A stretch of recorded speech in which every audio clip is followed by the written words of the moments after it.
প্রিয় ভিউয়ার্স, আসসালামু আলাইকুম। আশা করি তোমরা ভালো আছো।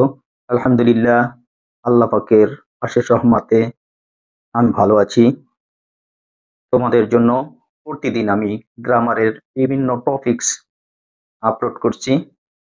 প্রতিদিনের ধারাবাহিকতায় আজকে আমি যে বিষয়টি নিয়ে তোমাদের সামনে হাজির হয়েছি তার আলোচ্য বিষয় হলো পাস্ট পারফেক্ট টেন্স।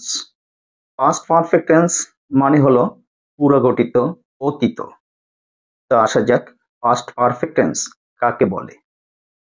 অতীতকালে সংঘটিত দুইটি কাজ বা ঘটনার মধ্যে অপেক্ষাকৃত আগে ঘটেছিল তা প্রকাশ করতে তাকে পাস্ট পারফেক্ট টেন্স বলে।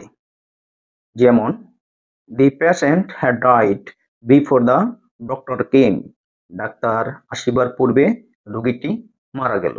এখানে দুটি কাজ, ডাক্তার আসা আর রোগী মারা যাওয়া। একটি আগে হয়েছে, একটি পরে হয়েছে। এখানে রোগীটি আগে মারা গিয়েছে, সো এটি হবে পাস্ট পারফেক্ট টেন্স। এক্ষেত্রে অন্য অংশ হবে পাস্ট ইনডিফিনিট টেন্স। আবার, the patient died after the doctor had come. এখানে রোগীটি মারা গেছে আর ডাক্তার এসেছে। দুইটি কাজ, এর মধ্যে অপেক্ষাকৃত পূর্বে সংগঠিত হয়েছে ডাক্তার আসার কাজটি, পরে সংগঠিত হয়েছে রোগীটি মারা যাওয়ার কাজটি। তাই সেক্ষেত্রে এখানে ডাক্তার আসার যে কাজটি, যে সেন্টেন্স, সেটা হবে পাস্ট পারফেক্ট টেন্স। এক্ষেত্রে বিপরীত অংশ হবে পাস্ট ইনডেফিনিট টেন্স।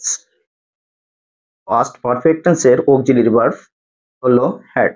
তাহলে ইহার গঠন হবে সাবজেক্ট, এরপরে হবে অক্সিলিয়ারি ভার্ব হিসেবে হ্যাড, এরপরে হবে মেইন ভার্বের পাস্ট পার্টিসিপেল, এরপরে বিফোর অথবা আফটার।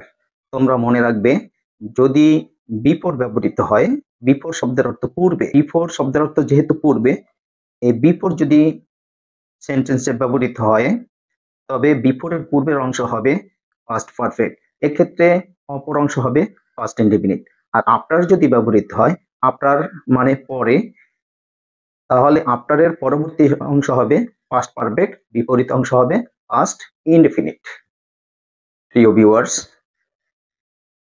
তো তোমরা এখনো যারা আমার এই ইউটিউব চ্যানেল আলোর দীক্ষা সাবস্ক্রাইব করোনি, তোমরা আমার ইউটিউব চ্যানেলটি সাবস্ক্রাইব করে পাশে থাকা বেল আইকনটি ক্লিক করে রাখবে।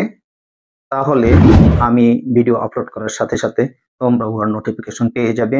আর আলোর দীক্ষা লিখে ইউটিউবে গিয়ে সার্চ দিলে আমার চ্যানেলটি পেয়ে যাবে।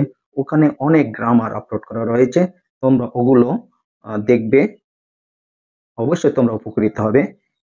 তো তোমাদের ভবিষ্যৎ উজ্জ্বল হোক এই কামনায় আজকের ন্যায় আমি বিদায় নিচ্ছি। আল্লাহ হাফেজ।